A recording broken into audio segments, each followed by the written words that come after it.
Welcome back, and today we're going to be taking a look at our dad's all-original, one-owner 1987 C10. Let's get into it. So here he is, the man, the myth, the legend, and this is his 87 C10. He bought brand new back in 87. So was this your second truck? The second one, yeah. So you had another black step side before this one. What was it real I had quick? a 79 step side. Had the wood grain. Had the wood grain on it. On the step side. And bought that when I was in high school. And then, unfortunately, it got rear-ended and totaled out. And so I ordered this truck then. So ordered it brand new at the local dealership right across the river. Right. Same dealership as the old red and black truck right there. And we're not sure if it's the exact same dealership, but it was definitely one over there in that part of town that the white one was ordered at too. So these three trucks, all from right here and all still right here together. So that's pretty cool. So you ordered this truck. You didn't just roll up on the lot and pick one out. You sat down, you put everything you wanted on it. So what all options did you just have to have on this rig? I went there and sat down, and if it was available on the truck, I told them I wanted it. That's what I'm talking about. If there was a box, you checked it. I checked it, yeah. So, heavy-duty suspension, big brakes. High output alternator. If you could get it, it's got it. Silverado. Right. Everything. Right. Which is kind of odd to see it being a step side. Yeah. You know, there wasn't a ton of stack headlight, 87s especially, step sides. A lot of them you see are like custom deluxes or something like that, especially later on in the years of the square bodies here. But it's just odd to really see a stack headlight square body with a step side bed. They are out there, but just not nearly as common as the round headlights. So like you said, you optioned everything you could get, and it's actually not on rallies. What are these These here? are factory aluminums at the time. And they had a plastic coating on them when I got the truck, and they didn't shine hardly like I wanted them to. So we pulled the plastic coating off of it and buffed the wheels out, made them a mirror shine. They look good.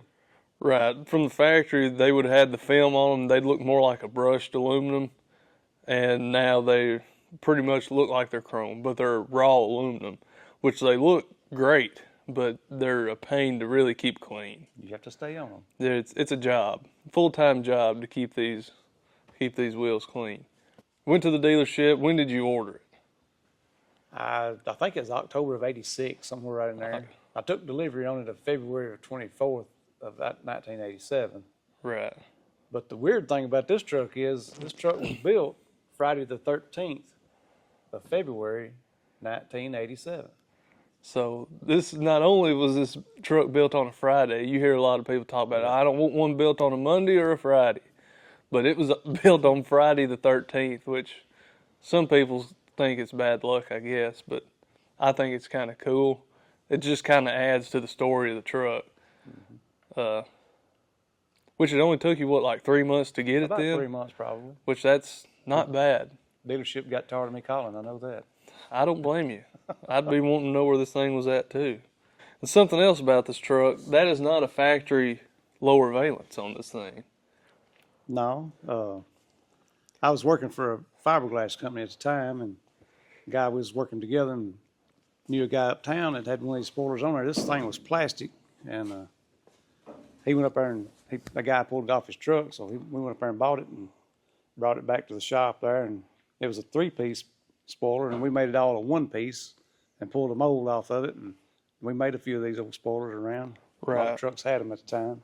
Which that is not an easy thing to do. The way that these spoilers are made, to make them in one piece, it's not very easy.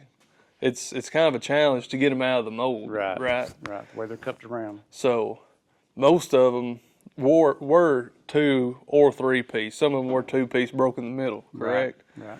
And if I'm not mistaken, these spoilers came on, I'm wanting to say like an Indy hauler truck around 80 possibly. There was a special edition.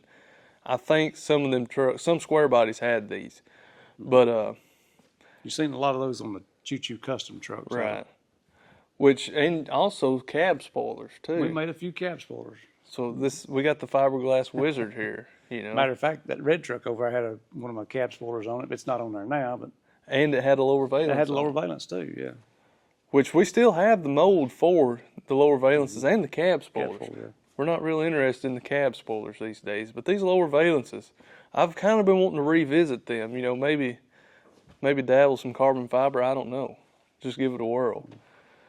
And really in the late '80s, that was kind of starting the sport truck era. It really hit hard with the OBSs. Right, But back then, this thing being the sport side, step side they call them, with the lower valence, kind of made it have like a little ground effects look.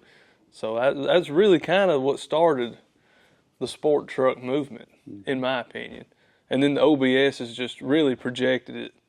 When I ordered this truck, I thought dealerships thought they didn't know if we'd be able to get this body style truck or not. We was going to have to get the new body style, which is dubbed now the OBS trucks. And I've seen a lot of photos of them, and I didn't like those trucks. To me, they were ugly. In '87, 87. yeah. But they grew on you. But I really like them trucks now. So. I can really imagine it being a hard transition to go from it these was all new. to the OBSs. That would have been a hard pill to swallow if I showed up, and that's what was waiting on me there. Yeah. But I'm glad I got this body style. First throttle body and the last year of this body style. Right, that is true. First year for the throttle body injection, which again makes the 87s pretty desirable because they are fuel injected and it's still the last year of the square body. So like you said, you bought it new. What did this thing run back in the day, price-wise? If I ain't mistaken, I think I give $12,500 for this truck. Out the door. Out the door. Well, there's a little tax sometimes. Well, no, it probably was tax. You should have bought 2. I should have bought 2 or 10. It'd been worth taking the loan out for 10. For 10 of them, it would be today. Yeah. You just about clear all 9 with one. One truck is back here. Yeah. Put them up and keep them in storage in the dry. Really take care of them. I didn't have enough room for that at the time. Right. And you'd mentioned something about the hood ornament, not being able to get it directly from the factory. Yeah, I can't remember if it was the package deal that was this truck that I couldn't get the hood ornament with it, but I had to have one, so the dealership put me one on there. So, which is kind of odd. You would think, especially back then, they would kind of do whatever. I figured a Silverado you could get just about anything you wanted on it, Right. You would think. And, I mean, it's got literally everything. You'd think if you can get bumper guards, Right. What does it matter if the hood ornament's on there or the vent visors? Well, I put those on myself. Okay. Those are my add-ons. Okay.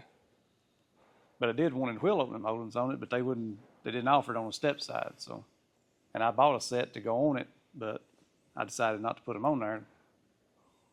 I'm kind of glad I didn't now. Yeah. So you got a new old stock set of. I've got a new old stock set of wheel opening moldings. You better keep them hid. You better keep them hid from us. I've got them hid. Good. Y'all ain't found those yet. I ain't found them yet. Everybody'd know it if I found I them. guarantee you. They'd be on something. So you got the truck early 1987, and how long was it actually your daily driver? Well, the first few years I didn't drive it very much because I worked right close to the house. So then later on we worked across the river, the other fiberglass plant. So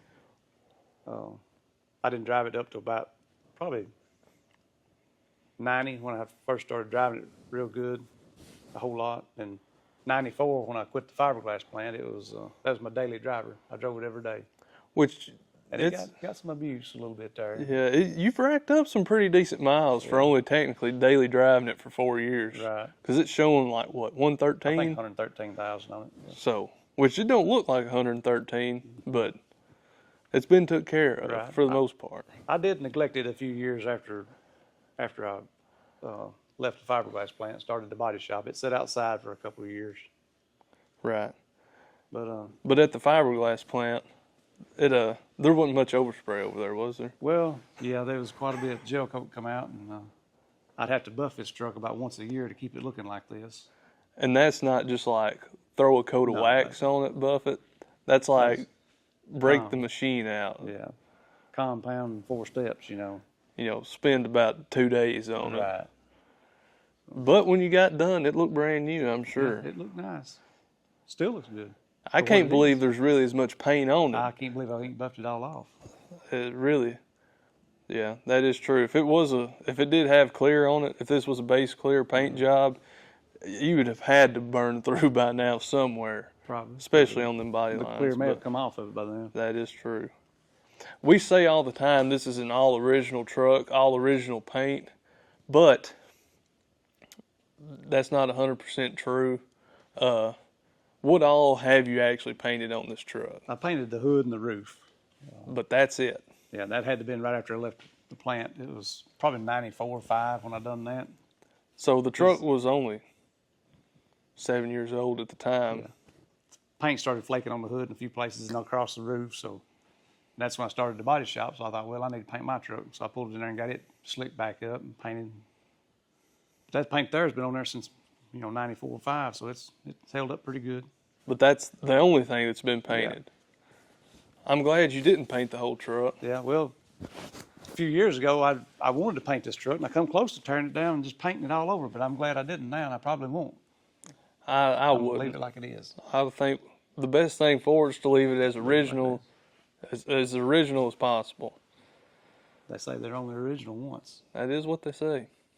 Now, there is a few spots on here, the paint is starting to come off. This door is really probably the worst spot, but it's just wearing thin. It's almost 40-year-old paint. So really, but for that to be it on the truck, really, I mean, there's a few little spots on the bed sides, but that's just wear and tear. Really, I'm surprised at the amount of paint that is left on this truck. Especially it's sitting outside for a few years and just having that little bit of neglect to it.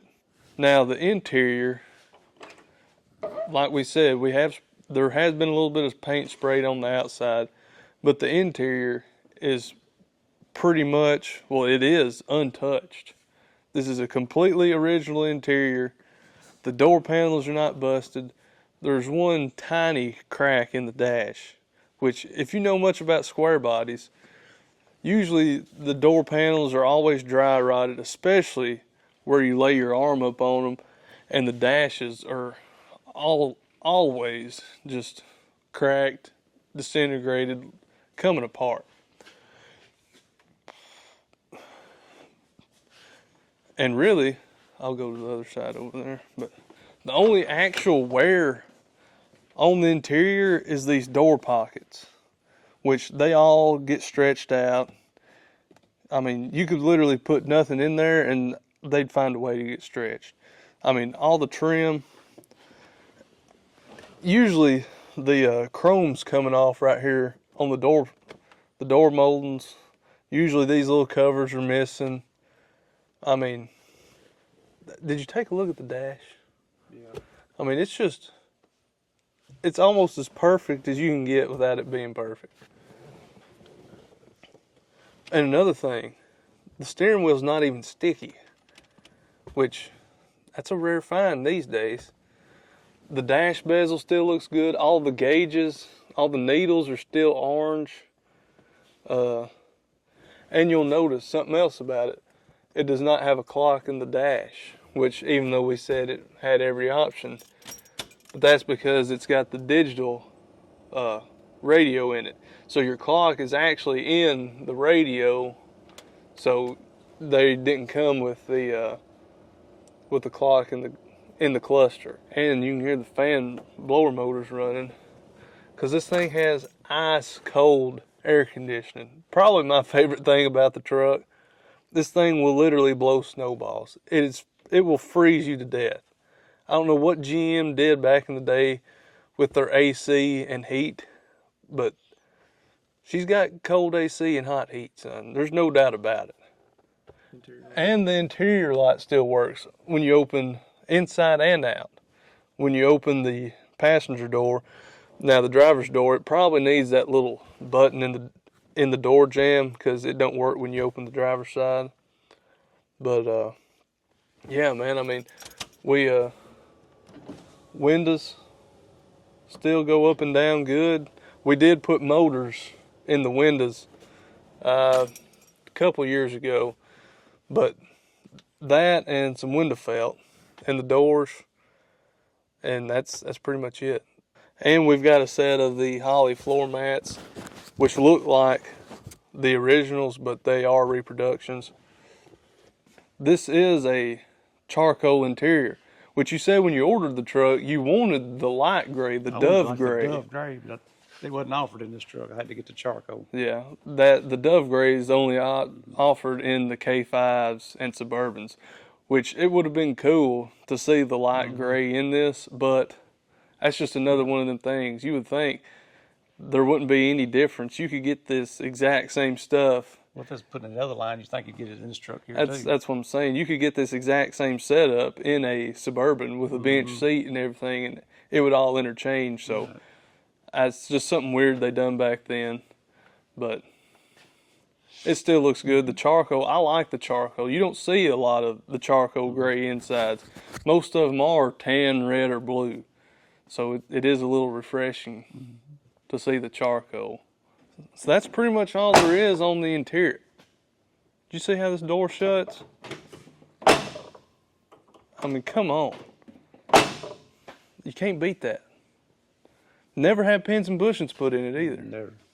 I mean, this truck has not been taken apart any. Right. The bed's never been off. No. Front caps have never been off. Did you pull the hood off when you painted it? Probably did. But that's about it. That's been too long ago. I can't remember. That has been a day or two ago. So again, loaded out truck, got the cab molding, which I'm glad it's got that, because it being a step side, the body mold wasn't available and a two-tone wasn't available. So it needed something to break it up there. But again, this is an 87. It does have dual tanks, which is again kind of odd to see a step side with dual tanks. I'm sure they were out there, but you just don't see that many of them. Still has the original wood bed, which it is showing its age. It could stand to be replaced, but again, it's only original once. It's got the smooth back bumper on it. I didn't want the step bumper on it, so I wasn't planning on pulling the trailer or anything like that. So No towing hitch no either. towing hitch. That's what I'm talking about. Right. Can't even pull your lawnmowers. Spares never been out from under it. Yeah, and you can tell that spare has never seen the pavement.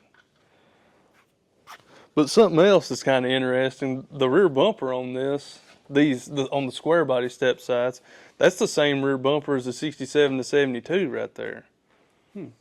Step side. I didn't know that. Yeah, it is. Did the Chevrolet, the white on the Chevrolet, was it standard, or did you have to option for No, that? it is standard. Standard. Which it is kind of odd to see the location of the fuel injected badge on the step sides, because on the fleet sides, they're up here and just right above the finish panel on the tailgate, and Left side. on the left side, and on the step sides, they're on the right side on the bottom. So it's complete opposite. So who knows what GM was thinking back then, but popping the hood here. Again,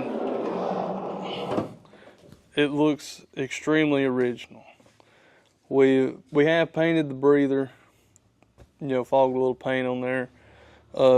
We put an AC compressor on it, and then you've put a radiator on it I put a radiator a few on it, years ago. But other than that, it is untouched. It's Jack's never been out. The handle's never been out. got the original washer jug and overflow jug. Again, it's just very untouched. Still has the smog pump down there.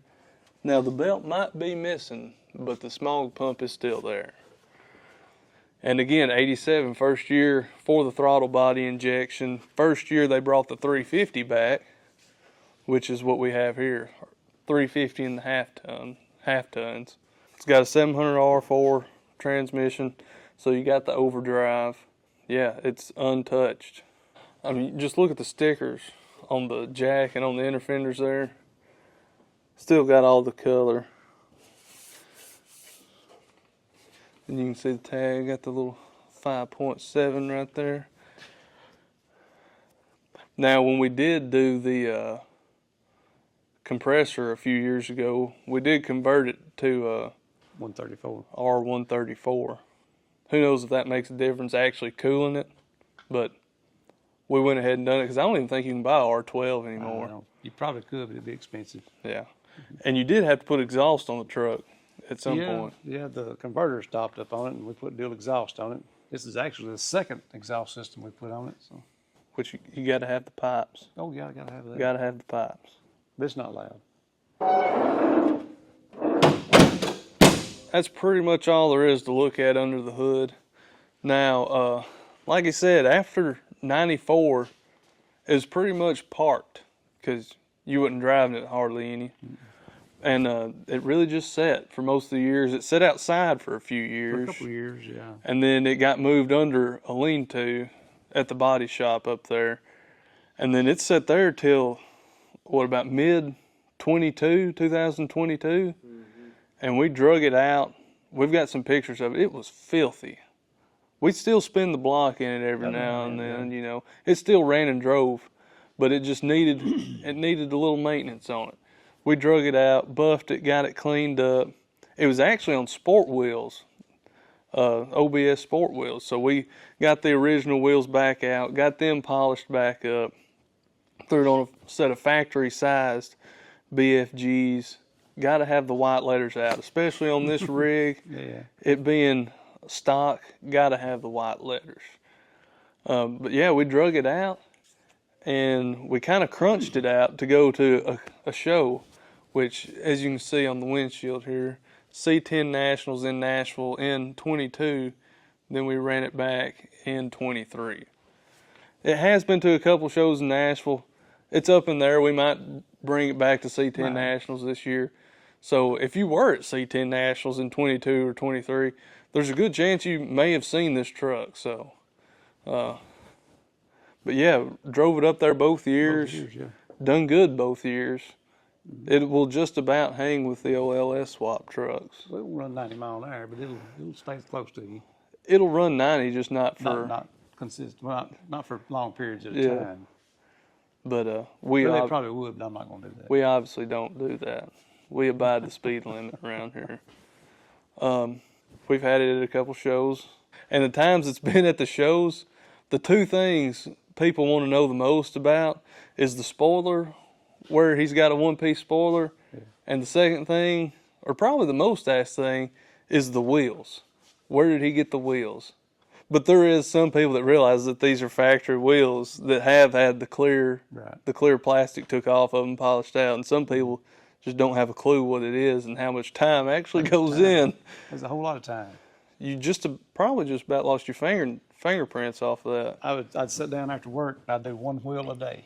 So it took me almost a week to get that done. Yeah, but it's worth it. Oh yeah, yes, especially with the chrome cap, center cap, because from the factory the center cap wasn't completely chrome, were they? No, it had a gray band around it with the lug nuts on. Around the lug nuts, just like on your factory rallies. So I took some acetone and took that gray off of that too, so it's all shiny chrome looking. And it looks really good. Fits the truck, super good. And as far as our plans for the truck is to keep it exactly like it looks. Preserve it the best we can and keep it as original as possible. Now there is a few little things we need to do maintenance wise. We're going to go ahead and put 2 new fuel tanks, 2 new sending units in it, because the fuel gauge is a little wonky. It's showing you got a little more in the full tank, you know. So just a little maintenance stuff, and that's pretty much it. Just keep her on the road and drive it and enjoy it. Because I got to tell you, this is one of the best, even though it is a heavy-duty suspension truck, it's one of the best riding and driving out there. And it's got the front sway bar, handles good. You can throw it in them corners. And like I mentioned earlier, no trailer hitch, so you couldn't tow anything. But you could still haul a little bit in the bed. If you look over here, the old 1985 Honda 250SX, he actually bought that thing brand new in 85 too. So that the 3-wheeler was hauled in the back of the truck for a little while. And that's probably the only thing you ever really hauled. That's the only thing I've hauled. So You know, that had to look cool. This thing riding around with a three-wheeler in the bed. We may have to get it back I out. have to get her back out there. That would be cool to take it to a show with a three-wheeler in the back. Yeah. But I don't know if I could do that.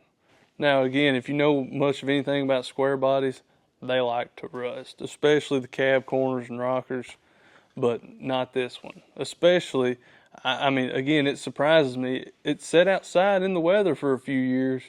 You would think there'd be a little something showing up, but there's not. This is the most solid square body I've probably ever seen in my life. It's super straight, extremely solid. And a lot of the times, even on these step sides, the step side fender will start to rust, especially around these bolts and in through there. But again, this one hasn't. So I don't know if this is just made with a good batch of metal or if we just got lucky one. I don't know. That's enough talking. We're going to get in the truck, take it for a drive.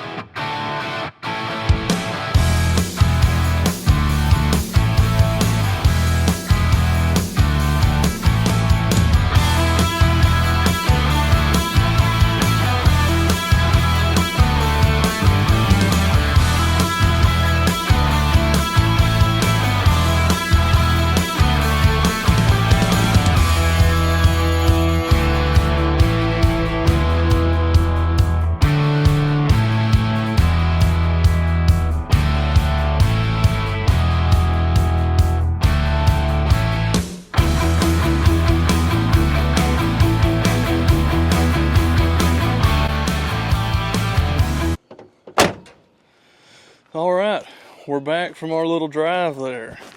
And before we wrap this video up, we had to get these two right here together. All right, our dad bought his 87 brand new. And when he ordered it, he was 20. Okay, when me and Camden ordered our 24 High Country, I was 20, Camden was 23. So it's just kind of weird that me and him were 20 years old when we both ordered new trucks. And people ask all the time why we bought a black crew cab dually. Well, and why we chose black. Such a big truck, why black? Well, that's the reason. That rig right there. His first brand new truck was black, and we just decided, you know, black's the way to go. Now, it's hard to keep clean, but when it's clean on them aluminum wheels, it's hard to beat. And both of them with aluminum wheels too. And they're both wide in the rear end, kinda. It being a step side and everything. So we just had to get these two together because, like I said, that's the reason we ended up buying that thing. So that's pretty much gonna wrap this one up. We've been meaning for a long time to do this video on this black truck. It's been in the background of almost every video we've made and had a lot of people asking about it. So we finally found the time, went ahead and done it today. So glad we did. You know, it was good to get this truck back out, do a little driving in it. And it's just a good day when you can get both of these rigs out, you know. So that's gonna do it for this one. We appreciate you watching. We'll see you on the next one.